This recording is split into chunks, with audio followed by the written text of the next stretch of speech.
Raksasa yang bermimpi menciptakan mimpi buruk bagi Ratu Inggris. Menciptakan mimpi buruk. Dalam mimpi itu akan ada sekelompok anak-anak yang dimakan oleh raksasa. Kemudian pasukan manusia tiba dan mengepung para raksasa. Pada akhirnya orang tua itu menempatkan gadis itu dan citranya sendiri ke dalam mimpi. Mimpi buruk dimasukkan ke dalam mixer yang terbuat dari sepeda. Mixer yang terbuat dari sepeda. Semua elemen mimpi bercampur menjadi satu. Ketika mimpi sudah selesai, orang tua dan gadis itu menyelinap ke tukang las platinum, keluar dari jendela ratu, meniupkan mimpi buruk yang dibuat dengan hati-hati ke dalam kepala ratu. Tak lama kemudian ratu terbangun dari dan mengira itu hanya mimpi buruk. Tetapi kemudian sekretaris menemukan anak-anak itu benar-benar hilang dari panti asuhan, dan bahwa gadis kecil yang muncul dalam mimpi itu sedang berdiri di ambang jendela. Bahkan raksasa itu nyata. Sang ratu sekarang harus percaya ada raksasa-raksasa di dunia yang memakan anak-anak, dan meskipun kehadiran orang tua itu menakutkan orang-orang, tetapi ia diperlakukan seperti tamu kehormatan. Ia diperlakukan dengan keramahan, mencoba menyajikan makanan mewah kepada orang tua di atas tangga. Rasanya seperti tidak ada yang pernah ia rasakan sebelumnya.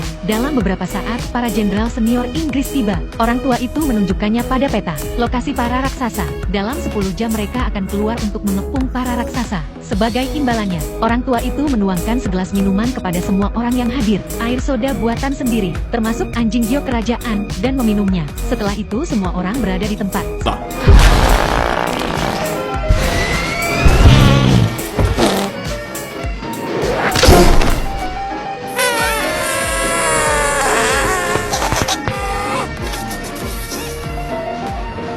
To giant country.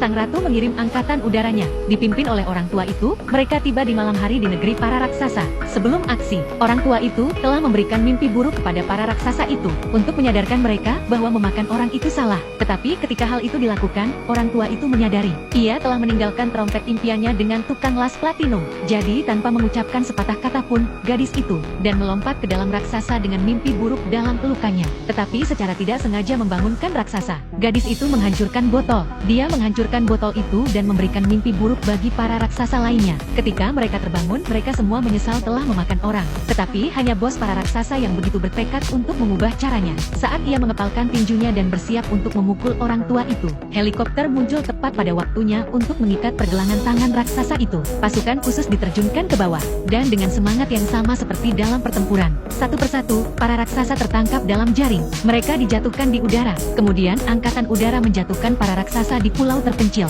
Pulau terpencil yang dikelilingi oleh laut, dan kemudian menjatuhkan sekumpulan labu raksasa dan biji-bijian, sehingga mereka bisa menumbuhkan tanah mereka sendiri. Setidaknya ada sesuatu untuk dimakan, dan hanya vegetarian. Dan jika Anda ingin makan orang, hal ini tidak akan pernah terjadi lagi. Di akhir cerita, sang gadis terbangun dari tempat tidurnya di rumah ratu. Dia akan membawa serta semua kenangan indah dari raksasa yang bermimpi itu, dan menjalani hidupnya dengan keberanian dan kebahagiaan. Karena ia tahu di dalam hatinya, tidak peduli apapun kemunduran dan kesedihan yang mungkin dialaminya. Di sebuah gua di suatu tempat yang jauh, akan selalu ada orang tua yang baik hati, akan mengawasi mimpinya dalam keheningan. Film ini berjudul The Dreaming Giant, berdasarkan novel dengan nama yang sama karya Roald Dahl, disutradarai oleh Steven Spielberg yang hebat. Imajinasi fantastis dan efek visual lukisan minyak, negeri impian yang mempesona, antara gadis itu dan pria tua raksasa. Dari ketidakpercayaan awal mereka satu sama lain, dan orang tua itu, dan kemudian mereka bergabung untuk melawan raksasa itu. Hubungan yang sangat menghangatkan hati dan tak terlupakan. Para penonton tergerak oleh film.